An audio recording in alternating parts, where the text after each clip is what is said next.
Audio Jungle.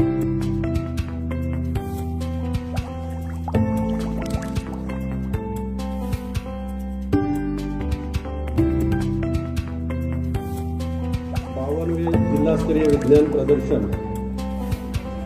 ज्यांचं या ठिकाणी पूजन करण्यात आलं उद्घाटन सोहळ्याच्या निमित्तानं ते थोर शास्त्रज्ञ डॉक्टर APJ अब्दुल कलाम यांना प्रथमतः वंदन करतो। ज्या जगातील सर्व ज्या शास्त्रज्ञांनी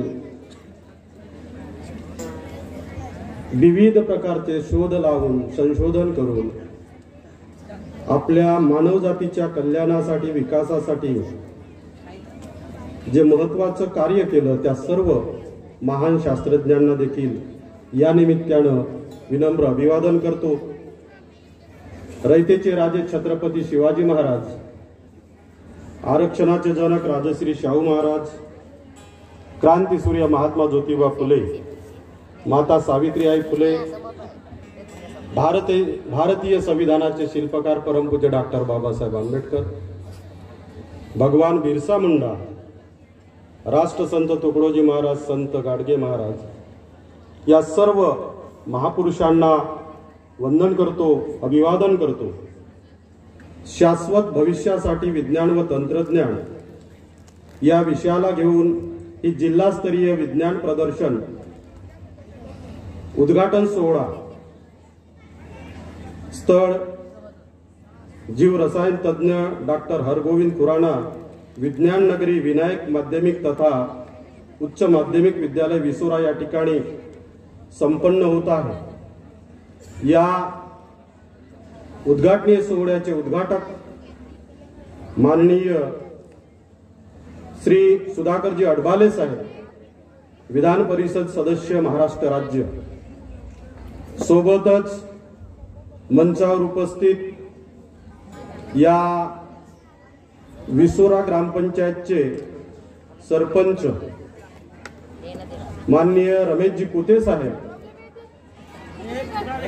मंचावर उपस्थित माजी कृषी सभापती तथा अध्यक्ष विनायक, सर्व बालवैज्ञानिक जे तालुका स्तरावरून विजेते आहेत आणि या जिल्हा स्तरावर आपण या जिल्हास्तरीय विज्ञान प्रदर्शनामध्ये भाग घेण्यासाठी आपल्या मॉडेल्स या ठिकाणी प्रदर्शित करण्यासाठी आलेले सर्व माझे विद्यार्थी विद्यार्थिनी, शिक्षक, सर्व अधिकारी कर्मचारी आणि सर्व पालक वर्ग, सरपंच मंडळी, सर्व मान्यवर मंडळी, उपस्थित सर्व या कार्यक्रमाला आवर्जून उपस्थित सगळे आदरणीय मंडळी, शाश्वत भविष्यासाठी विज्ञान व तंत्रज्ञान science and technology for sustainable future या मुख्य विषयावर आधारित हे 52वे जिल्हास्तरीय विज्ञान प्रदर्शन आज या ठिकाणी हा उद्घाटनीय सोहळा आपण आपल्या जीवनाचा जर विचार केला तर आपल्या संपूर्ण जीवनामध्ये विज्ञानाच्या प्रगतीमुळे आज आपलं हे जीवन एक सुखी आणि समाधानी झालेलं आहे।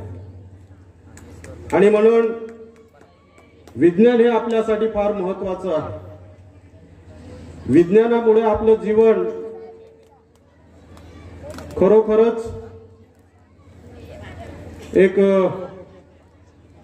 माननीय अडबाले सरांनी सांगितलं की विदेशामध्ये जरी आपला कोणी नातू असेल किंवा कोणी नातेवाईक असेल त्यांच्यासोबत आजही आपल्याला लाईव्ह आपल्याला बोलता येतं, त्यांच्यासोबत संपर्क करता येतो। हे टेक्नॉलॉजी आहे। या ठिकाणी जे विज्ञान गीत झालेत त्यामध्ये देखील आपण सगळ्यांनी विज्ञान विषयाला घेऊन फार सुंदर असं गायन केलेलं आहे। ज्या काळामध्ये अश्मयुगाचा काळ होता त्या काळामध्ये मानवाची परिस्थिती काय होती आपण प्राथमिक शिक्षणामध्ये आपण शिकलो आहोत। आपलं जीवन कसं होतं जे आपल्या पूर्वजांचं जीवन होतं. म्हणजे त्या काळात टेक्नॉलॉजी डेव्हलप झाली नव्हती आणि म्हणून खडतर लाईफ आपण जीवन जगत होतो. परंतु आज जर आपण पाहिलं तर सर्वच्या सर्व सुविधा ज्या आपल्याला प्रत्येक सामान्यातला सामान्य माणूस असेल त्याच्यापर्यंत पोहोचल्या आहेत आणि त्याचा जो मुख्य आहे तो आहे विज्ञान.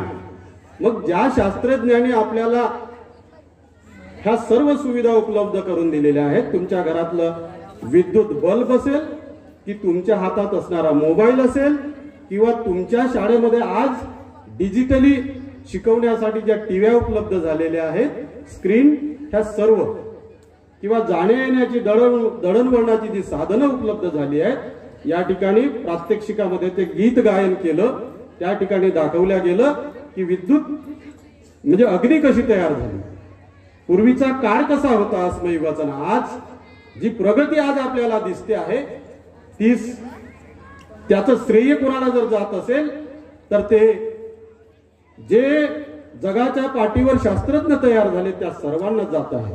आणि म्हणून या शिक्षणाच्या माध्यमातून जे आज आपल्याला शिकवलं जातं केवळ बोलण्यापुरतं न ठेवता प्रत्यक्ष आचरणामध्ये त्यांचे विचार आपल्याला घ्यायचे आहेत. ज्या सावित्री आईने तुम्हाला मनुवादी विचारसरणीनं या बहुजन समाजाला शिक्षणाचा अधिकार नाकारलेला होता, तो अधिकार मिळवून दिलं. आज तुम्ही आम्ही सगळे शिकायला लागलो, विज्ञान समजायला लागलो. आज आपल्याला खऱ्या अर्थानं ते विज्ञान केवळ आणि केवळ बोलण्यापुरता नाही तर प्रत्यक्ष आचरणात आणण्याची खऱ्या अर्थानं गरज आहे. आपल्यापेक्षा अनेक देश वैज्ञानिक प्रगतीमध्ये पुढे होत चाललेले आहेत, परंतु ज्या पद्धतीनं आपल्या देशाचा विकास आणखी ज्या तीव्रतेनं व्हायला पाहिजे तो कुठंतरी आज आपल्याला कमी पडताना दिसतोय. याला कारण पण अनेक आहेत. मान्यवर महोदयांनी सांगितलं, जो शिक्षणाचा अधिकार परमपूज्य डॉक्टर बाबासाहेबांनी आपल्या संविधानामध्ये नमूद केलं त्या शिक्षणावरच हल्ला होत चाललेला आहे असं आपल्यास नाही वाटत का? प्राथमिक शिक्षकांची ज्या शाळा आहेत त्या शाळेमध्ये अनेक पद रिक्त आहेत. ह्या ज्या प्राथमिक शाळेमध्ये मुलांचं बेसिक फाउंडेशन घडवलं जातं, पायाभूत त्यांचा अभ्यास घडवला जातो, त्याच ठिकाणी आज शिक्षकांची अनेक पद रिक्त आहेत. आमच्या प्राथमिक शाळेमध्ये जे मुलं शिकतात त्यांच्यासाठी अनेक सुविधा पाहिजेत, त्या सुविधा नाहीये. हे सरकार